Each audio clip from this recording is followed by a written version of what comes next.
حضرت ادریس کی بارگاہ میں حاضر ہوئے اور شفاعت کے طالب ہوئے۔ آپ نے ان کے حق میں دعائیں مغفرت کی۔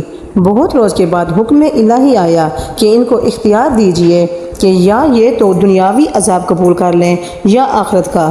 حضرت ادریس علیہ السلام نے انہیں حکم الہی پہنچایا۔ انہوں نے عرض کیا کہ یا اللہ، دنیا کا عذاب فانی اور آخرت کا عذاب ابد تک رہے گا، ہمیں دنیاوی عذاب منظور ہے۔ چنانچہ اللہ تعالیٰ نے حکم دیا کہ ان دونوں کو لوہے کی زنجیروں میں جکڑ کر بابل کے کنویں میں اونھے منہ لٹکا دیا جائے۔ اس کنویں میں آگ بھڑک رہی ہے اور یہ لٹکے ہوئے ہیں، فرشتے باری باری ان کو کوڑے مارتے ہیں۔ یہ عذاب قیامت تک ایسا ہی شدید رہنے والا ہے۔ اگر آپ کو یہ ویڈیو پسند آئی ہو تو اسے ضرور لائک کریں اور اپنے دوستوں کے ساتھ ضرور شیئر کریں، اور ہمارے اس چینل کو سبسکرائب کرنا مت بھولیے۔ امید ہے کہ آپ ہمارے اس چینل کو ضرور سپورٹ کریں گے۔ ہماری اگلی ویڈیو کا انتظار کریں۔ تب تک کے لیے اللہ حافظ۔